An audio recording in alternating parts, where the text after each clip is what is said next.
Alpena, and you had, and you know, you had the Western UP was all Democrat, and in parts of our area, in Benzie County area, and a little further up down, this year you've got, you know, Sabo running, and I think he's got a great chance to be a state senator. This is a seat we can win, and if Sabo wins, we could take control of the Senate for the first time in 30 years or whatever it's been. So, you know, I'm excited. As a matter of fact, I was talking to Sabo's campaign yesterday, and they want me to go door to door for them just to see what I pick up at the door. So I might be going down to Muskegon and spending a couple of days down there, and then coming to your area and spending a couple of days in your area. I'm just seeing what people are saying. You know, but I absolutely agree. I'm concerned too that, you know, we really need to get out and talk to our neighbors, because we want to live here and not feel like our neighbors are all some crazy right-wing Republicans. We need to get out and influence people as much as possible with common sense stuff. Yeah, I mean, I live in Corton Bay, which is a very small little village, and you know, and everybody knows I'm a Democrat in town, and yet, you know, we don't throw eggs at each other, and yet they know I'm going to come up with, you know, 6 yard signs in my front yard, and they're all good with that because I talk to them, or I mean, it's, you know, we have a conversation. We don't yell at each other. Unfortunately, there are other people that do yell at you, and if you ever run into them door to door, you just smile and walk away. It's not worth even arguing with them. So it's a matter of discussing things, not arguing with them. And if you ever, and when I get there and train you guys, that's one of the first things you learn is that if you run up against somebody that's hostile, you basically say, look, you know, we're just going to agree to disagree and walk away. There are many little tricks of the trade, but I think, you know, we've gotten so crazy over the last few years under Trump that people have forgotten how to talk to each other. And that's sad. E.T., I know you're going to cover this in the actual training, but just as a wake-up call for us, what's your take on the first thing you say at the door? Is it something about this is what this candidate can do for you, or is it what are the issues, or here are issues that I think we share? You know, I'm really informal, and until I actually go door to door myself, I don't always know. But usually every campaign has a script, right? Now, it depends on if you're going to go for an individual candidate or you're going for a whole ticket. Going door to door for a Democratic ticket is a lot harder. But let's say I'm going with Sabo. If I was going up for him, I would say, hi, I'm here for Representative Sabo's campaign. He's running for state Senate. You know, he's a longtime Democrat, ex-police officer, has worked all his life to help people, and now he needs your help. Let me give you a piece of his literature. Let me see if you got any questions. And I watch him and see what they say. He said, anything? And he said, hey, you know, if you want to help this guy out, one way you can do it is put up one of his yard signs. I'll get you one, and I'll put it up myself, and I'll take it down. And so I talk very informally. I usually talk fast a little bit. I don't want him to interrupt me until I'm ready to talk, done talking. But for the most part, I basically see where they're coming from. And if they're going to say, well, I've never heard of the guy, then I usually give them, you know, a 1 minute bio of him. And then I might say something like, what do you think? Do you sound like a guy that you'd like to have represent you? And we go from there. So I don't try to be real stiff with it. I try to be very open with it, see where they're coming from, see what they have to say. They might say something like, I hate Democrats. I said, oh, come on. I said, you know, not every Democrat is bad. Not every Republican is good. Come on, let's talk. And you open it up and see what people say. Now, you don't have to spend 20 minutes at that door. Spend less than 5 if you can, because you have a lot of doors to hit. But be informal. You know, don't be there stiff. Hi, I'm here with the Democratic Party. I'm here for Mr. Sabo running. Here's your literature. They're going to go, who's this? Remember, Sabo's probably not going to meet these people. You are.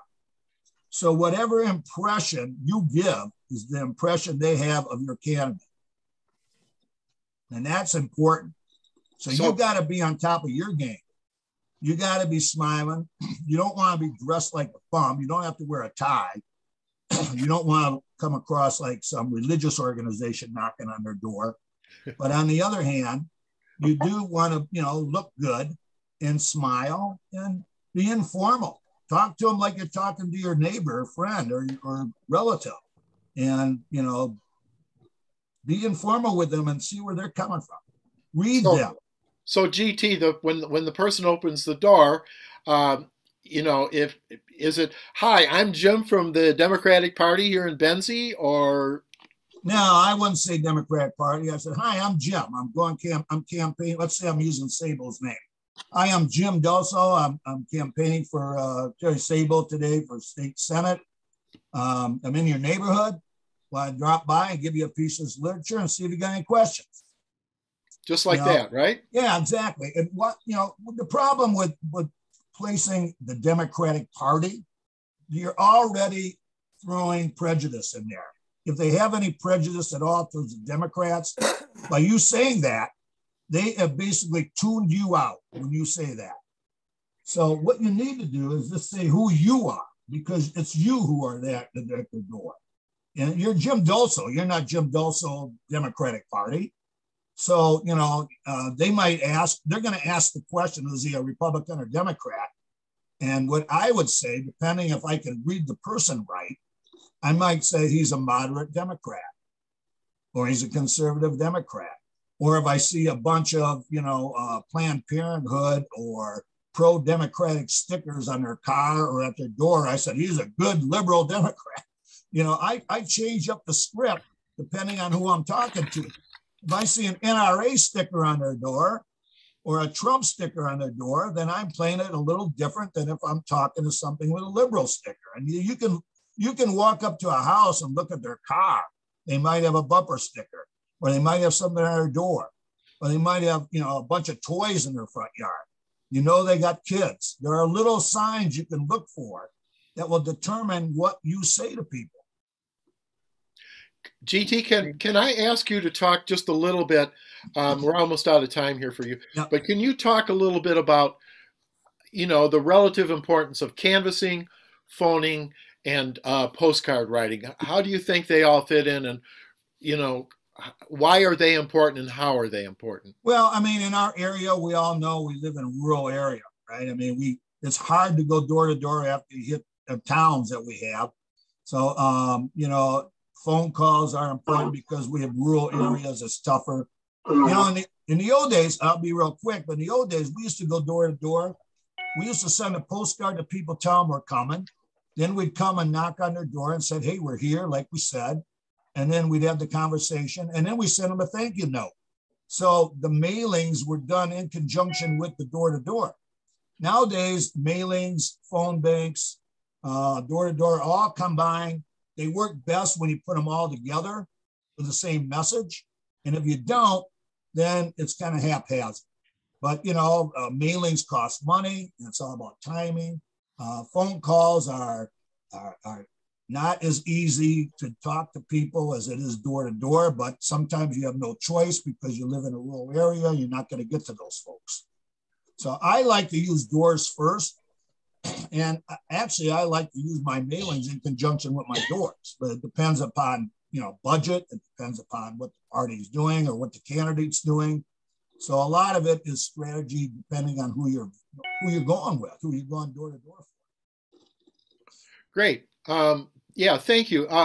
We can take one more question from somebody before we move along. I can't believe I can't be seen on this thing. I bought a camera and I can't be seen on this thing. You don't have a video card in your computer. That's why it's too old of a computer. I thought that might happen. So that's a drag. I got this camera here. I'm looking right at it. Anybody else have a question? I would like to hear him, GT, speak a little bit we have several people in the house here who are running for county commissioner. So they'll be going to doors themselves. Yep. And maybe you have something special to say about them. Who's running that's on here right now? Who's going to run? Are they on here right now? We have, yes. Yep, we have. Yeah, they're all going to follow you and say something. Okay, are they, is your districts, you have certain districts you're running in, right? Yes. Or is it the whole county? You have certain districts. Now that's pretty easy, really, quite frankly, because you should be able to do that twice. Go door to door, and talk to these people. A lot of these folks you're going to run into are not at home, so you're right. I'm sorry I missed you, but you keep track of those people that aren't at home. And if you're working a small district like that, go back and see them again. And, just basically, that's even more local. I mean, all politics is local. Even more so when you're running for a seat like that in a limited area, be able to talk to these folks and say, hey, I want to represent you. What are you looking for in your representative? What do you want? What do you need? What can I do? If you elected me, what would you like me to do? And I'd put it on them and ask them what they want and then talk to them. They might be asking you more personal questions about your life, and that's fine, answer them. But for the most part, let them talk. And if you listen to them, you can even leave them by saying, he said, well, I always found out it's better to listen than to ramble on. I'm really glad you gave me some information. I'm glad you gave me some advice. And I guarantee you this, if you elect me as your commissioner, I'll do all I can to do what you just told me to do. Because I work for you. And that's what you got to remember. You are in a sense putting out your resume to go work for these people. So act that way. You're applying for a job and they're the ones that are hiring you. So remember that. So they're hiring you. So figure out what they want. Why is it important to have county commission candidates? Why is it important? Well, it's important because it's a lot easier to talk to the neighbor, who's your commissioner, than it is to go try to get a hold of Debbie Stabenow. I mean, it's just a lot. All politics is local, and a county commission level is about as local as you get, unless you live in a city and you get city council members or so on. But I mean, those people live in your area, whether they be township officials or county officials. They should be the one you should easily be able to get a hold of. And if anything, if I was running for county commission, I'd say you'll always be able to get a hold of me. Either through my email or through my phone call. Within 24 hours, I'll get back to you. Make that pledge to them and watch their eyes open. They don't see that all the time or hear that all the time. Okay, GT, great. Thank you. GT will be back in the middle of June for some in-person training for anybody who wants to do canvassing. We'll do role training, and it'll be a lot of fun. He's very effective in person, and we'll make you effective in person too. So GT, thank you very much for your generosity, and we look forward to having you in the house over at headquarters soon, okay? Yeah, I'll be there, and hopefully I'll figure out the Zoom thing one of these days. One of these days.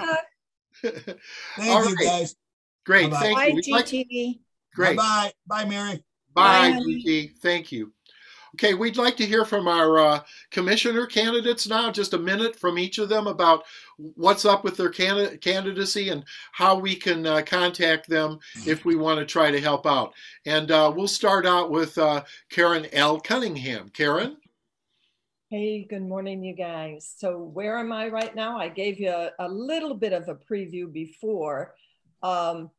I am currently being educated, identifying the Democrats that strong Democrats that can come and support financially and maybe with their time also for the campaign for myself and also Terry Sabo. Looking to identify my treasurer and campaign manager. I will be speaking with Aubrey, who is one of the people that you had in my folder to contact. And also I have spoken with Rick Robb. I plan to get back and speak to Linda, who had the position, and just talk a little bit more about her successful approach when she ran, to see if I can glean any information from her. So that's where I am right now. I'm looking forward to it. I have lots of folks. Oh, and I'm also meeting someone on the 25th, Nancy Reed, who is a strong, pardon? Nancy Reed, who is going to also give me some guidance. So I'm gleaning a lot of guidance right now before we hit the road. Thank you, Karen. And would you put your information, contact information in the chat so people can contact you to help out? Sure. Thank you so much. Thanks, Jim. Great. Next up here, Patty Perquette. I should say Karen is running in the 3rd district, which is Frankfort and Crystal Lake Townships. And Patty is running in Benzonia Township, basically. Patty? Yes, so I am still trying to find a manager and a treasurer. I've asked a few people. One of the people I asked, unfortunately, she's too busy because her husband is one of the people running for the school board. So if anyone knows anyone, I do have to still reach out to Jason Bernard. If anyone is willing to help, I am willing to accept it. Great, Patty. Thank you very much. I hope you have your contact information in the chat. Yep. Patty lives right there in Benzonia, and y'all can get together and have a good time. Maybe you can have a party, getting to know Patty party at your house or somewhere else in Benzonia. So think about that. And also running as for the 2nd district, which is the western half of Elmira, all of Platte, and most of Lake Township. I can't believe I remember all that. Stuart McFerrin. Stuart, quickly, how far have you gotten? And please tell us how we can contact you as well. Oh, good. Well, it's nice to be here. Nice to see everybody. I'm reading G.T. Long's book. It's fantastic. He's got a lot of great stories in there. One that he had I just read was about there's somebody's hand. I don't know. It was about he did a stakeout on his one of his yard signs, and he caught this lady who was stealing his yard signs, and he confronted her, and she said that she had been paid $5 a sign by the Republican Party to steal signs. Oh. Democrats. So his book is filled with lots of stories like that, and I'm enjoying that. As far as my campaign for District 2, I've got a treasurer and a campaign manager, and we have set up an account, and Jim is helping me with some campaign literature. We're putting together a postcard, so he's helping to edit the stuff that I've written. We're going to put together a campaign postcard for that, and looking forward to getting started. Great. Would you please put your contact information in the chat, Stuart, if you have not already? And lots of territory to cover in those 3 townships I mentioned. It's very, very spread out there. So we can use some extra legwork on that. So please be generous with your volunteering if you live in that area, or if you don't live in that area but want to go hang out in Platte. Okay, great. So I'm very, very happy to tell you that we now have a very special announcement from Kathy Albro. We saw her with the Rural Caucus presentation a couple months ago. Please, everybody else, please mute. There's somebody leaking in their conversation. But Kathy couldn't get to us by internet, so she's here by phone. Kathy, what you got to tell us?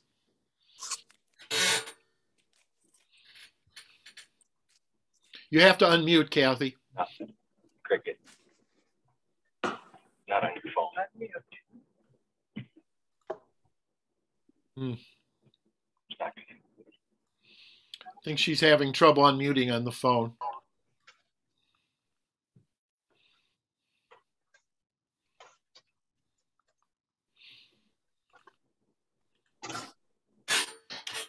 Okay, well, it looks like that connection may not work. I'll just tell you, Kathy is running for the state house. This is great. It's the rest of Benzie County. There's two townships up in the upper right-hand corner of Benzie. That would be Inland, and Elmira Township is a different state district. But Kathy is running in the rest of Benzie County, and then over through Grand Traverse and up almost all the way up to well past Kalkaska. It's a sprawling district. It's a red district. She's running so that people can be offered a choice. She will be at our our June 6th event to introduce herself. Okay. So I'm sorry we have this technical difficulty, but I want to thank Kathy for running. This is a great thing. And it's the 104th district, and the 103rd will have, it's Betsy Kofia and Michael Brodsky squaring off with each other in a primary to run against Jack O'Malley in what is now a winnable district. Okay, sorry to get so wonky in all of you. But Kathy, yeah, Kathy's still muted. We can't seem to fix that. So, so we'll move along here, folks, as soon as I get my cat off my script here. There you go. All right. My turn to talk about broadband organizing. Listen, this Tuesday at 9 a.m., there's a county commission meeting. They're going to see the results and hear the recommendations from Merit Technology, which is a nonprofit IT provider for institutional settings, not for private customers. But they have looked and done a survey and have a whole set of presentations they want to make to the county. The county is going to have to make a choice about what they're going to do with broadband in Benzie. They have to make a choice on this. They're either going to hand that federal money to Spectrum and the other providers and say, here, go have a good time and get some more people some internet. Here's the federal money. Or they're going to set something up where there's standards to have high quality internet everywhere and have it ubiquitous throughout the county and have it be affordable. They're either going to let it happen the laissez-faire way, or they're going to have to put down some markers on how it needs to be. I've studied this quite a bit and followed the subcommittees. We do have a essay about it that we've shared with you a couple times through email. We do have 2 or 3 people that are willing to join me there at that meeting on Tuesday to make some comments in the public comment to urge them to do what I just said. What we want to do is get together Monday night and go over some points together, and you get this point, and you get that point, and you get this other point, and each get our 3 minutes so that we cover all the points. We want to do this in a coordinated way. If you are interested in doing that, would you please send me an email, and we'll get together for a Zoom call on Monday night at 7 o'clock. Paul, if you would put my email, jimdulzo@gmail.com, back up in the chat again. And please contact me. It'll be painless. It'll be fun. It'll be very effective. We've done stuff like this before, and it tends to work. They need to know they are being watched on this. This is a huge decision. Are we going to have great internet, or are we going to have the local private companies running it and selling it to, the low-hanging fruit, and everybody in the backwoods who can't afford their rates won't get it? That's our choice. So we have to let them know what's the right thing to do. Hey, Jim. Yes. Hey, Jim. Yes. This is Jane. I think if we're not there or can't go to these meetings, we should write letters or emails to our commissioners and tell them what we think, because I've done that before and they do seem responsive to the letters ahead, even though they're not terribly responsive to always to the public comment. Yeah. Just an idea. Okay, great. If you could dig out the link and put that in the chat for doing that right now, that would be very helpful, Jane. Thank you. I can try. Okay, the link to the commissioner's emails. Right. It's all in one place there. Okay, so next up, is Rick Robb in the house? I don't know that I saw him come in. Rick is going to talk to us about some good news for affordable housing. Jan Howe at the office. Rick Yes. called, and he's in the emergency room, so he won't be with us this morning. But he's got 2 speakers that he had planned. I don't know if they're on. Susan Wenslick and Liz Newgraw. Yeah, they're on. So anyway, that's the story. Yeah, thank you very much. I'm sorry to hear that. Oh, I know he's gosh. been fighting some pretty serious problems. Liz, are you here? Would you like to talk about the housing projects that are starting to move forward? Hi, I am here, and thank you so much. Sorry, that took me back a minute. I didn't know that about Rick, so hope he's okay. So yes, I'm the co-chair of the Frankfurt Area Community Land Trust. We were started as kind of a spinoff from the Frankfurt Housing Commission. However, it is very important to us that we have that word area in there because we do intend to be working for the whole county, even though our first projects are starting close to home. I also have my co-chair on here today, Tim Jones. If you went to Stories That Heal or heard about that last year, he's a very talented musician and cat herder who I'm lucky enough to call my co-chair. I'm not going to get too much into affordable housing. I think we all know what we need to fix there and why, but I'll just tell you very briefly about who we are specifically and the arm that we are handling as far as solving the workforce problem. Right now, we are operating as a community land trust. So that means we're going by the traditional model of acquiring or building homes, and they are all for the missing middle. So essentially anyone who's in that 60 to, let's say 120% of AMI, average median income. And we are going to be holding on to the property, but we sell the house to these home buyer families. The great thing about them owning their own home is that they are now, out of the renting cycle. They've got their own home where they can build a garage, they can put in a play set, but basically they're on a 99-year renewable lease from the land trust on the land, meaning when they buy the home, they're qualified to buy it at, let's say, 25% below market rate. When they are ready to sell the home to the next qualified home buyer, they've had however many years to build up equity and then resell that home to the next qualified buyer, also at a reduced rate. So the great thing about that model is that it keeps these homes affordable in perpetuity. So what are we doing and why haven't you heard of us? Our other model has been to do and not say.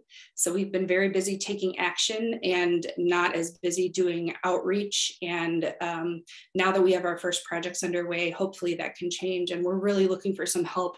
Those of you who are brilliant with networking and marketing and outreach, that's the next committee that we're building up.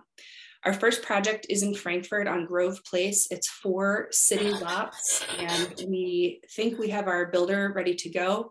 We definitely have our excavator partner who's going to be breaking ground in August. So that's going to be 4 3-bedroom, 2-bath homes, and those should be completed by February of 2023. So right now we're at the point, right now we're at the point where we're trying to determine if we're going to do 2 or if we're going to have what we need to actually break ground and start all 4. I think based on some news yesterday, we're kind of leaning to that all 4. We're working closely with other entities who are trying to solve affordable housing. At our last meeting, Glenn and another gentleman whose name I'm going to forget from Habitat for Humanity were there.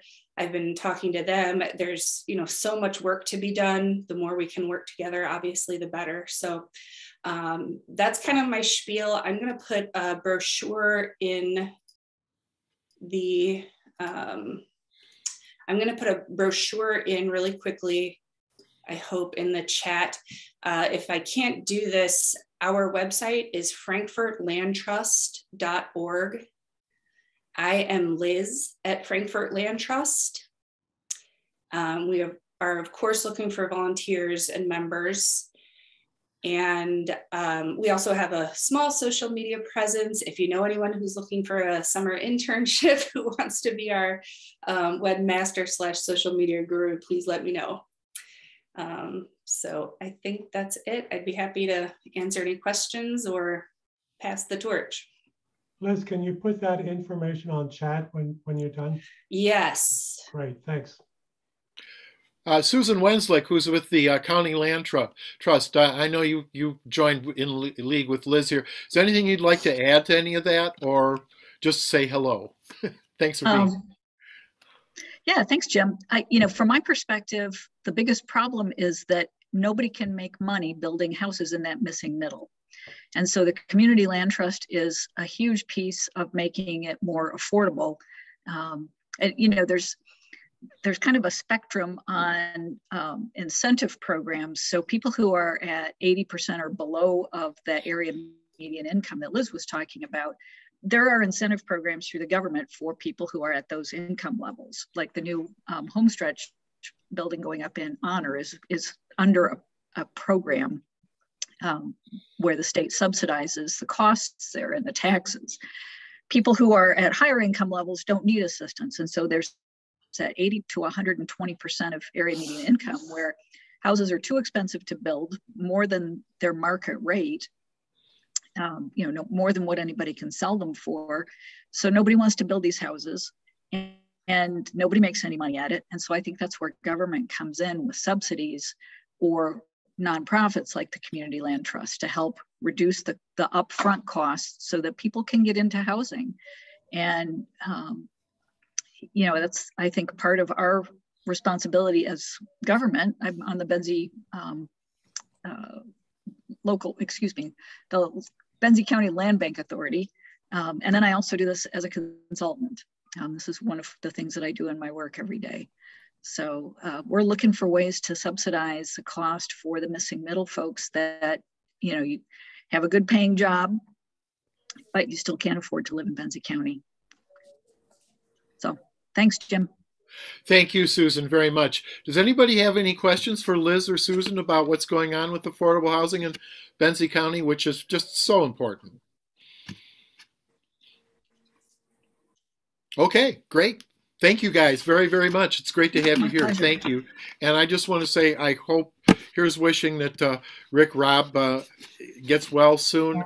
For those of you who don't know who he is, he's a foundational member of our Benzie County party and had a lot to do with launching Advocates for Benzie County 5 or 6 years ago, when we saw how disinterested and working on real issues many of the county commissioners were, and try to push them and just sort of do things in spite of them almost. And I would also say that Rick is a big reason why we have our own headquarters right now. He got a number of our donors to pony up some cash so that we could actually have a year-round headquarters, and that's grown into a thing that the whole party now supports, and Rick was responsible for that. He's also been somebody we've really looked to for doing door-to-door canvassing managing too. So he's a great person in our party, and we're so grateful to him, and I hope he gets through this okay. All right. Okay, we've got one more quick speaker here, and this is just a very, very interesting one we're going to hear. And Steve Thompson is going to introduce him. Steve, what you got? You got to unmute. Well, hello, everybody. I am unmute. Can you hear me? Yes. Okay. Welcome, everybody. Glad to see so many on here this morning. And just real quickly, I wanted to say that for me as a Christian, when I decided to step down as executive director back in 2011 of Michigan Normal, the answer to my prayer was Matt Abel, who gave 10 years of service as our executive director. When he was ready to step down from his service, I again went to prayer, and Rick Thompson was the answer to my prayer. I have some notes here I'd like to read, and I do apologize. I have to hold them close to my face to read them. Rick was editor-in-chief for the Michigan Medical Marijuana Magazine in 2009, and he has been involved in cannabis journalism ever since. He is an award-winning writer and activist, and he was also recently honored with an award as a cannabis broadcaster. He currently sits on the following boards. He sits on the board of the Redemption Foundation, the John Sinclair Foundation, the Michigan Cannabis Freedom Coalition, and also the Cannabis Caucus of the Michigan Democrat Party. He is also our current executive director of the Michigan chapter of NORML. So, my brother from a different mother, Rick Thompson, take it away. Well, thank you for that introduction that I wrote. So yeah, it was an awesome one. I'll also say that I very rarely have been the answer to someone's prayers. So that's actually pretty cool for me to hear. Although I was disappointed that I'm not the most important Rick to you guys though. So, I mean, that was kind of a blow. I will tell you, I'm here to talk today about some threats to the Michigan patient and caregiver system that we have developed. Just to give you a little bit of background, most of you are aware that in 2008, we passed a voter-directed initiative creating a Michigan Medical Marijuana Act, which created both patients and caregivers. In 2016, we added to that by adding a business proposal, which established medical marijuana businesses throughout the state of Michigan. 2 years later, we had another voter-directed initiative, which included a legalization of cannabis proposal, which also included at that point a business proposal as well. But in 2008, it was all about personal freedoms, personal choice, and social justice. There was no business aspect contained within the Michigan Patient and Caregiver Act. So when we developed that, at one point, at the high point, there were about 3% of all adults in Michigan were registered as patients under the Michigan Medical Marijuana Act. Now the patient caregiver numbers are a little bit different. With the rise of the adult use market, we've sort of had a recession in the medical program. We're down to about 250,000 registered patients under the program with about 30,000 caregivers. Now, what a caregiver is a person who has been designated by a patient to grow cannabis plants on their behalf. Every patient that a caregiver takes care of allows the caregiver the right to grow 12 plants on behalf of that patient. A caregiver is currently allowed to grow for up to 5 patients in the state of Michigan. Now, since that program has been established in 2009, that's 13 years ago, we really have not seen problems with the patient caregiver system. There are, of course, individual instances where someone was not following rules or where someone may have accidentally overstepped their bounds. But as a general rule, throughout the entire state, it's been a very well-performing system, specifically with 30, 35, 40, 45,000 caregivers registered at one particular point. Now we have 2 different threats to the patient caregiver system, I'm sad to say, one of them on a statewide level and one of them on a local level. On a statewide level, we have a package of bills that have been introduced in the Michigan legislature called the Cannabis Safety Act, which is a misnomer. Don't be fooled by it. This is a House Bill 5301 and several other bills within that package. What they propose to do would be to remove the ability for a caregiver to provide up to 5 patients worth of cannabis and restrict that caregiver to be able to provide for just one single patient. Now, realizing that taking 80% of the cultivation privileges away from a caregiver significantly curtails the activities of someone who, by their very definition, is racing towards sick people to do good. And here in America, we have a shortage of people racing towards sick people to do good, I think we can fairly say. So at this particular point, what we'd like to do is to protect the patient caregiver system, first of all, because there has been no problem with it. And second, the motive behind these bills being introduced. The bills have been sponsored by a trade association called the Michigan Cannabis Manufacturers Association, which is a conglomerate of some of the largest cannabis business entities created by the 2018 law, some of the places that have 20, 30 retail locations throughout the state. And their idea is that allowing caregivers to provide for patients gives them an alternative source for cannabis, which in their mind somehow diminishes the profitability of their businesses. So they would like to take 80% of the cultivation privileges away from caregivers to support their own business interests. And we don't support that at Michigan Normal or any of the other organizations that I represent. So the Cannabis Safety Act is currently in the House of Representatives. It passed out of a committee and it has not been brought for a vote in front of the House of Representatives. The reason is because all of the cannabis organizations and several other non-cannabis organizations in Michigan have banded together to lobby against passage of these particular bills. And we've been successful in the House of Representatives. There was a very, very big push in 2021 to try and get these rushed through the legislature before anybody knew what they were voting on. And we were successfully able to arrest that.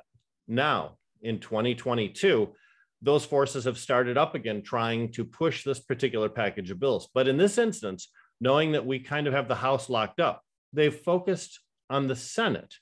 What the goal there is that they would introduce companion bills in the Senate, which are similar to the bills that we have in the House of Representatives, or that they have rather in the House of Representatives, and that if they can get sufficient Senate support, that they would be able to force the House of Representatives to vote on the bills that we've stopped the vote for, simply because the Senate's already approved them.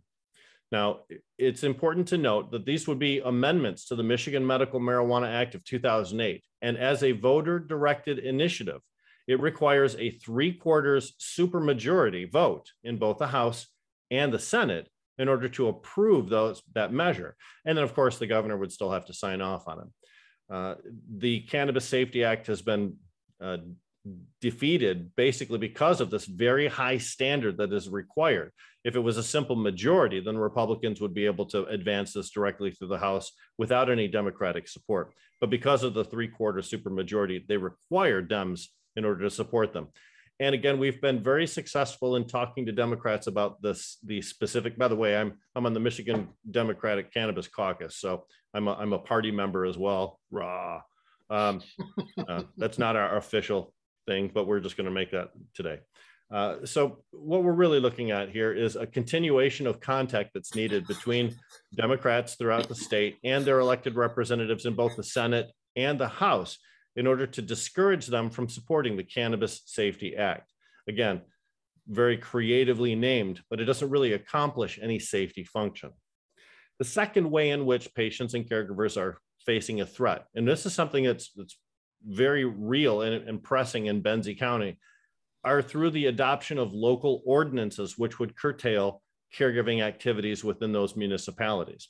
Now, just as a bit of history, the 2008 voter-directed initiative trumps all non-voter directed initiative laws created in Michigan, which means that even though there are the Michigan Home Cities Rule Act, the Michigan Medical Marijuana Act trumps that. So until 2021, there was no vehicle through which a municipality could curtail caregiving activity. Every time they wanted to enact an ordinance, which would be in conflict with the Michigan Medical Marijuana Act, the Medical Marijuana Act trumped that. In 2021, a very controversial court decision in a case called DeRuiter allowed for local communities to have some degree of control over caregiving activities within the borders of that municipality. It did not define what activities could be curtailed. It just said that there should be some level of control on a local level. Well, some local officials that had just been waiting for a signal to be able to jump on cannabis patients and caregivers have taken that to heart. And they've developed some very, very medievally cruel ordinances in order to zone out caregiving activities from within their municipality, based on, I suppose, an impression that caregiving is somehow dangerous to their community, even though, again, I'll just remind everybody, we have a 13-year history of caregiving activities without a significant trail of problems generated by the majority of those particular caregivers. So in local communities, you will see, we've seen it all throughout Southeast Michigan, Western Michigan too, and some of these efforts are creeping into the north of the Lower Peninsula as well. And these are ordinances that would stop people from being caregivers based on restricting the amount of square foot that is allowed to be under cultivation inside a person's home, restricting caregiving activities to only people who have, say, 5 acres of property, restricting the number of plants that people can grow, forcing caregivers to register at the local community level, which is a disincentive that most caregivers wouldn't want to do. The acreage restriction, residency also, making sure that the people who are utilizing that particular structure are local community residents, forcing people to try and register as home occupations. So in your communities within Benzie and in the surrounding counties, you may see ordinances popping up, or at least discussions about ordinances popping up, which would propose to remove or to modify caregivers within those communities. As Michigan Normal, we do not support any of those ordinances. First of all, it's not settled law what ability an individual community has to stop caregiving. But secondly, caregiving is an important thing. It really is for the patient population in Michigan. You may not be aware, but that children can register to become patients under the Michigan Medical Marijuana Act, provided they have 2 physicians which certify that their use of cannabis might deliver palliative effects for their particular illnesses. And the law requires every child who's registered under the Medical Marijuana Act to be serviced by a caregiver. So anytime someone proposes a change to the caregiver program, what they're indirectly doing is changing the way sick children receive medicine. And that's something that's very dangerous to be done, especially by people who didn't believe that children should be receiving cannabis as a medicine in the first place. So I'm here today to first of all, ask for your support in the legislature to contact your representatives, Jack O'Malley and whomever else you might have, representatives and senators, in order to get them to not support the Cannabis Safety Act, but then also to make you aware of these potential changes on a local level in your area, and to enlist your help in, first of all, informing us when you see an ordinance being proposed in your local area, and then hoping that you'll band together. This is a great meeting, by the way. You have a ton of people here. I don't normally see meetings of this magnitude, so this is great. But if you've got a network like this, you can certainly mobilize some forces to speak against ordinances which propose some of these dangerous changes to the patient caregiver system. Thank you very much. What a concise presentation, Eric. I can tell you do this. Well, thank you. Thank you. And Kara, thanks for the thumbs up. I like that too. Good deal. Great. So anybody got any questions for Rick? This was fascinating. This is all new information. Yeah, can I ask? Rick, yeah, just speak up. Yep. My name's Mary Roebling, and I'm long interested, but this isn't my primary issue. I'm interested and supportive. It would really help us if you could scoot over some talking points to Jim. A lot of this conversation, I feel like, gets in the weeds really quickly. And it's very, very hard for us who are involved in multiple issues simultaneously to lift out that talking point that might be the most effective. I did not know this about little kids. I do know how effective a palliative care tool marijuana can be for dying patients, but also for patients for little ones who are living with very complicated illnesses that they can't separate themselves very easily from mentally. So these are important things, Rick. And if you could send us some talking points that are as concise as your just beautiful talk to us, I'd be grateful. Well, flattery in the morning is a nice thing to hear. That's hot wonderful. Dog. But I will put together a one-pager. We have actually some literature based on this. I have a more extensive letter that we've written to the legislature, and I'll see if we can't condense that down to a one-pager that'll encapsulate all the important facts that we've talked about too. And again, there's 2 separate issues here. One of them being the legislative effort and the reasons why we don't want to support that. And then the other being the local options, the local ordinance things. However, the logic, it seems, is the same in defending against both of those efforts, I think. Yes. Mm-hmm. Yes. Anybody else have any comments or questions for Rick? Just speak up. Unmute yourself first, though. Okay. Rick, anything else you want to say? I do several broadcasts a week, and I will tell you that unmuting seems like a challenging task for a lot of folks. So if anybody has trouble with that, you're not alone when it comes to that. I appreciate the format. I appreciate the opportunity to speak here. I'm from Flint, so it's more of a chore for me to get up to Benzie to speak to you in person. So I love the opportunity to be able to participate in this way. And thank you for having me today. Great. Thank you, Rick, very, very much. Thank you. All right. Okay, that's pretty much it. Just some reminders.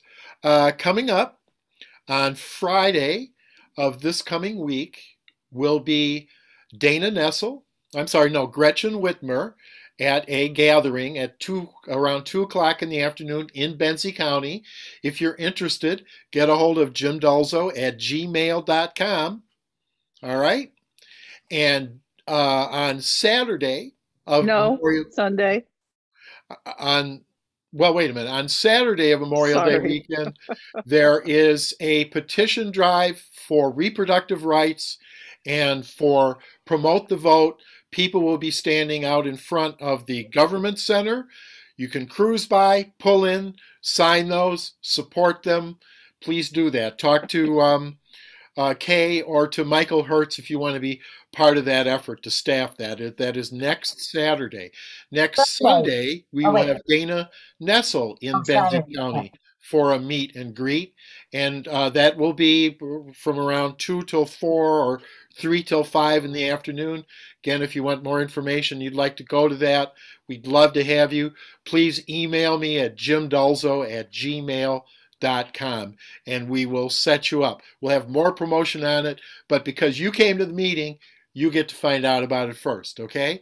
And then one more thing, coming up on June 6th, that's a Monday, at the Five Shores Brewery in downtown Beulah, we're going to have a candidate roundup. We're going to have Dr. Bob, we're going to have Terry Sabo, we're going to have Betsy Kofia, we're going to have Mike Brodsky, all the people that are running to represent us either in Washington or in Lansing will all be there for a great big meet and greet. It'll be a lot of fun. If you want to bring your checkbook, you can, but it's mostly just to get you to know them and for them to get to know you.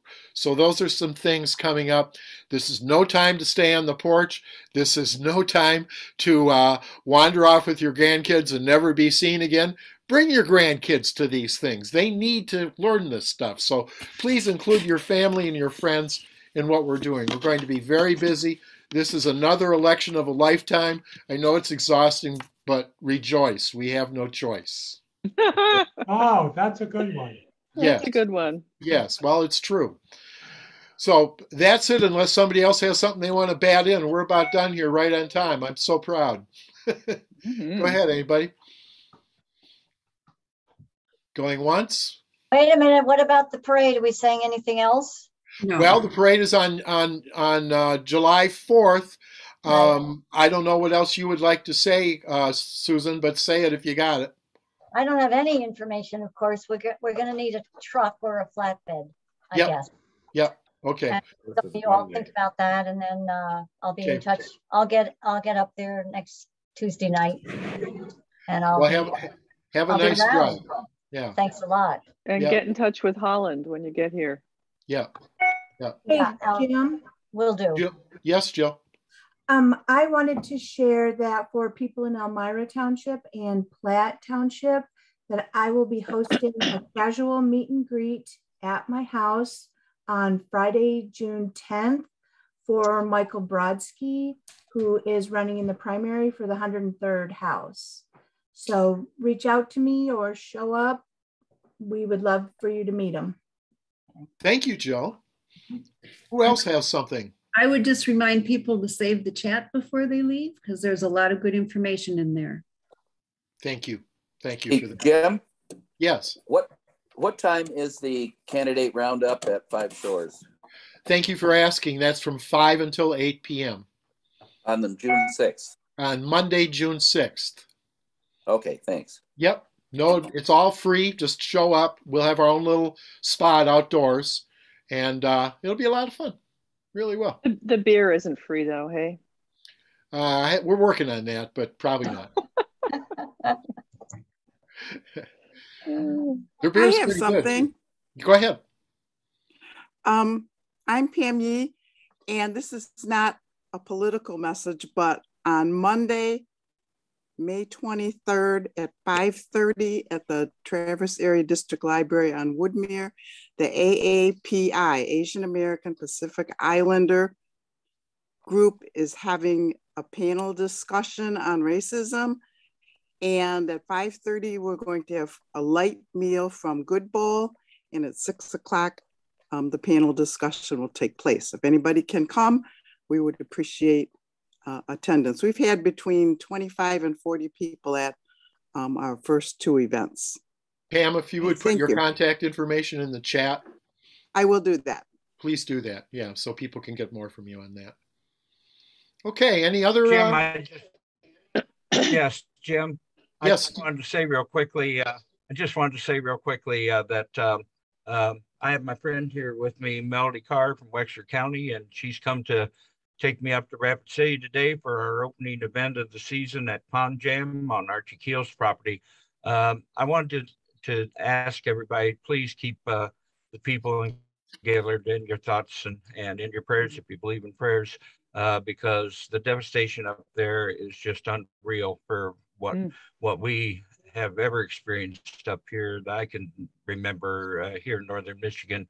But and one of our own music artists, we have 11 bands lined up for today. And one of our own music artists, his van was destroyed by a tree, and we have not been able to contact him since last night. So we are hoping, his name is Jack Elliott, and we're hoping to see him today up at Archie's also. We're hoping somebody out of Gaylord gives him a ride there. So thank you, Steve. Yeah. Yeah. That's incredible, that tornado. Yeah. It made national news. I was so surprised. Well, you don't get tornadoes around here. If you saw the van that had the huge tree on top of it, silver van with the huge tree on top of it, that was our friend Jack Elliott's van. Thank God he wasn't in it. Yeah. Okay. Anything else, boys and girls? Well, listen, thank you for this meeting. Our next meeting is the third Saturday of June. That would be June 18th, I believe. And we'll have a great speaker for you and lots to report on what's going on with our local and regional candidates. And once again, we hope you are freeing up time to help us in all these different projects we're going to do. We've got to win these elections, folks, and you and me together, all of us together, are the key to doing that. So thank you, and please enjoy the day. Yes? Can you hear me? I can. Well, can you see the picture? Yes. Oh, let's see. Wait a minute, Kay. Hey, put it back up, would you? Put it back up and talk. Okay, it says, be ashamed to die until you have won some victory for humanity. Good advice. All right, we'll take that. Thank you, Kay. You're welcome. Thank you all. Bye-bye. Thank you. Love you. Bye-bye. See you soon. Bye, everybody. Bye, everybody. See Have you a soon. great Drive day. safe, Susan. Thank you. I will. See you soon. Bye, everybody. Bye.